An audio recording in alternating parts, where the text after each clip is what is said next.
I'm excited to be sitting today with Lauren Meisner, a Canadian expat, author, blogger, and YouTube creator, currently living in Sydney, Australia. Lauren, welcome. Thank you so much, Alan. I'm so excited to be here. Lauren, you've been creating YouTube videos for about 2 years, right?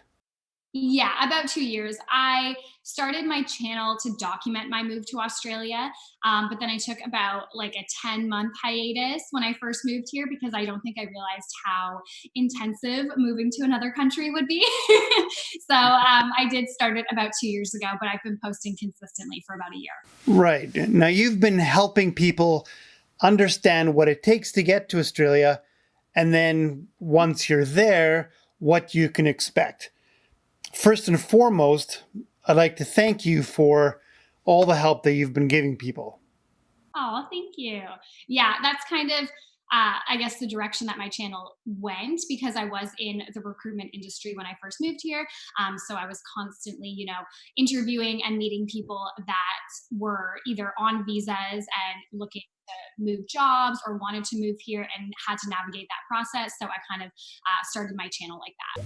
That's awesome. And it seems that Australia has really become a popular place to move to.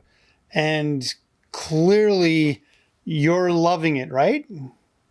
Yes, I am. So I've been here for just over 2 years now, and I'm loving it. It definitely feels like home. The first year was definitely really hard, but the second year now, I'm so much more settled. I'm so much happier. It's so awesome here. Your videos are fantastic. Of course, it covers your day-to-day life with your boyfriend, Sean, whom, from what I understand, you moved down to Australia with.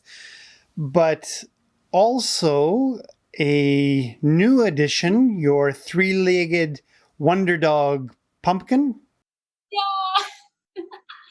Yes, yeah. So my boyfriend's actually Australian, so that's why I moved here to be with him. So he's lived in Sydney for like 10 years now. So when I moved, we had actually never dated in real life. Like we met in person. It wasn't like we met on the internet or anything. We met through work, but we started dating long distance. So I moved here probably about 6 months after we started dating, so quite soon. But I just wanted to see, like I might as well try and make it work. And living in Australia sounded awesome. So I decided to give it a go. And yeah, then we just adopted our three-legged rescue dog named Pumpkin about 4 months ago now, 3 or 4 months ago. So now our little family is complete for the moment. I may have missed the episode where you talked about this, but I'm really curious what happened to Pumpkin. Why did he lose his leg? What was the backstory behind that?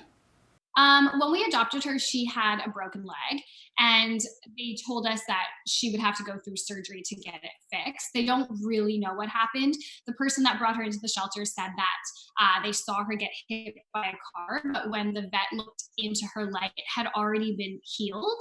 So clearly, whoever brought her in had either seen her get hit by a car and had like keeping her for a little bit, or we don't really know. But either way, they say she was hit by a car. And then, yeah, they went in to try and see if they could put like plates in it to fix it, but it was too far gone. So they had to take it off, unfortunately. But she's still like loving life and doing really well. It's definitely an adjustment, but she is doing well.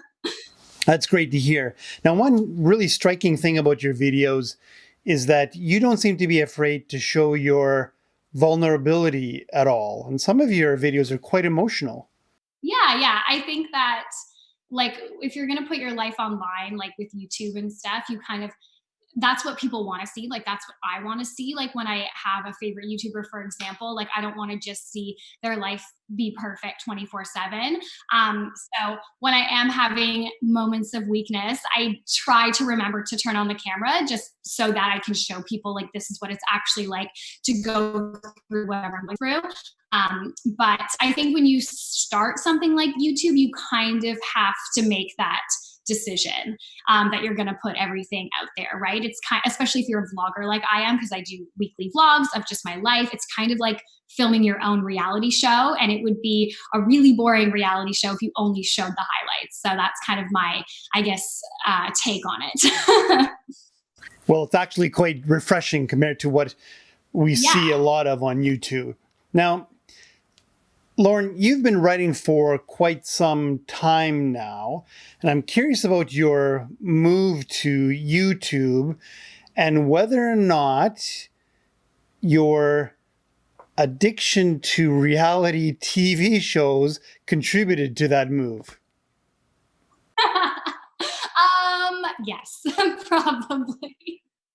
Well, something that I don't talk about is I actually did a degree in acting. I went to Dalhousie University in Halifax, and so I did a degree in acting, and then I moved into a degree in neuropsychology as well. So I guess I've always kind of had that desire to like be on stage or like in front of the camera and things like that. But obviously, I started my blog first, and writing is definitely my first passion. But I just think, I don't know, I'm just obsessed with YouTube, and I just really wanted to have a channel because I watch it so much. So I thought that moving to Australia would be a good excuse to start making videos. And I love doing YouTube now. Like, it is definitely my number one passion. I love it. Well, you certainly do excel at it. Now, I'd like to talk a little bit, maybe shift gears here and talk about the Canadian community in Sydney. Now, the Canadian Expat, we represent Canadians such as yourself and others that might be living in Australia. And I'm curious about that community in Sydney. Have you been involved at all with the Canadian community in Sydney? A little bit, I would say, because when I moved here, you know, I had my boyfriend and I got my job before I moved here, which was a really big help, but also in a way hindered my, I guess, experience in the sense that I didn't feel at the time like I needed to find an expat community right away because I felt like I already had things kind of sorted out, which obviously did not end up being the case. You know, I had to leave my job and things like that because of visas, but I didn't join any like Facebook groups or anything like that right off the bat. But now, obviously, like having been here for 2 years, most of my friends are expats, whether they're from the UK or Canada. There are so many Canadians here. Like I have a few Canadian friends where literally their entire group is like 20 Canadians. There are just so many Canadians here in Sydney. So yeah, it's a really big community, and most people come here, you know, like especially if they're on a working holiday, just to kind of have fun and have a year or two of really exciting for them. Of course. And I would suspect that it won't be long before Australians start ordering coffee as a double-double. Oh my God. Not quite. They are big coffee snobs here. That was like so hard to adjust to. The first time my first day here, I think we went for brunch and I ordered a coffee and I literally just said, "Can I have a coffee?" And the waiter literally looked at me and they said, "You must be new here." Because you can't just order a coffee here. It has to be like an espresso or a latte or whatever. It was so embarrassing. Now, are you aware of any Canadian bars or restaurants or other establishments that are operating down there serving the general public? Um, I know that there are some bars that make dishes that are Canadian. So like they'll make like poutine, or they'll have burgers that are called the Canadian, and they'll have like maple bacon on them or something like that. I don't know of any particular Canadian ones like that are specifically Canadian in Sydney. But I know that there is a big group of Canadians, and I forget what the name is. I can let you know. You can put it like a link in the description or something like that for people. But I know that there's a Facebook group, and I'm part of it, for Canadian expats now. And they do celebrations on like Canadian holidays and things like that. And they'll rent out bars, and they'll serve, like, because they'll pay for them to serve like Canadian food. So there are things like that going on here, but you just kind of have to know where to look, I guess. Right, of course.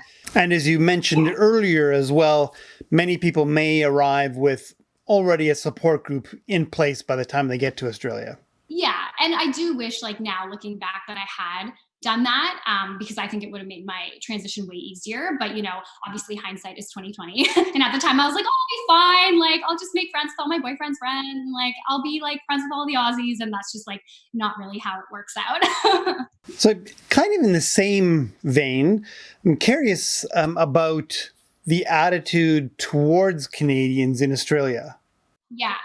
Australians love Canadians. Like, I get, because I think I have, I don't know, my accent, people always say I sound more American. And so people will always say, oh, where in America are you from? And I'll say I'm from Canada. And they're always like, oh my God, I'm so sorry. Like, people love Canadians here, which is really, really nice. So I always try and make sure that people know I'm Canadian and not American, because the attitude isn't so much the same about Americans. But yeah, definitely, like, people love Canadians. People, even employers, they really value Canadian work experience here in Sydney. At least that's what I found. So it's really beneficial if you come over here and, if you want to settle, because a lot of people just do their working holiday visa here. But if you are looking to settle here, as long as you have a job that's, like, obviously on the visa list, which is a touchy subject right now. But if you do have, a good career base, then you will definitely be able to settle quite well. Right, of course. Now, Lauren, you've written a book about how to move to Australia, and I'd love to hear more about that. Of course, we'll leave a link down below so that people can actually purchase the book, but I'm curious about it. Can you talk a little bit about your book? Yeah. Well, because, like I said, my first year on YouTube, I was making mostly just videos about moving to Australia. And because I had that recruitment background, and worked so closely with, like, immigration agents and things like that, I was making lots of videos about that and about how to find jobs in Australia and things like that. And I was getting so many questions about moving to Australia, essentially, like on DM and emails. And so I basically compiled all of those questions and made it into an ebook for people. And it's 30 pages.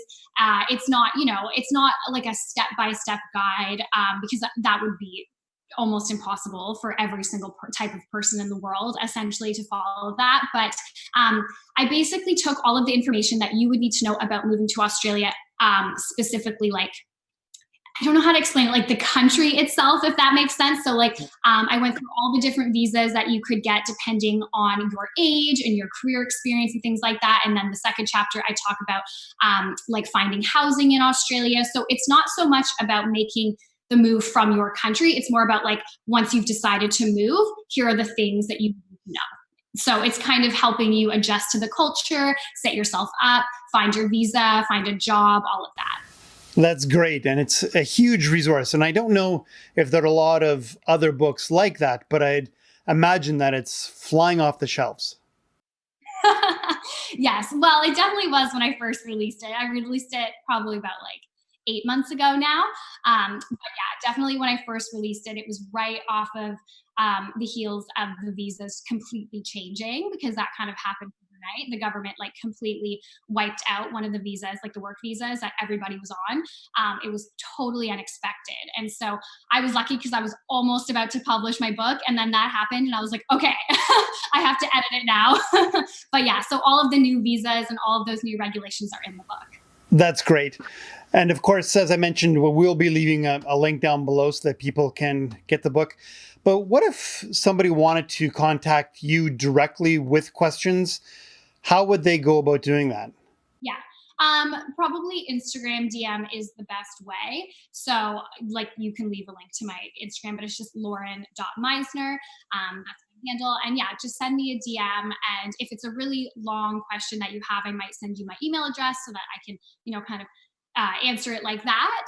But most questions I can usually just answer on DM, especially if it's Canadians that are asking me, because I have so much experience being a Canadian. So I can usually answer those questions quite easily.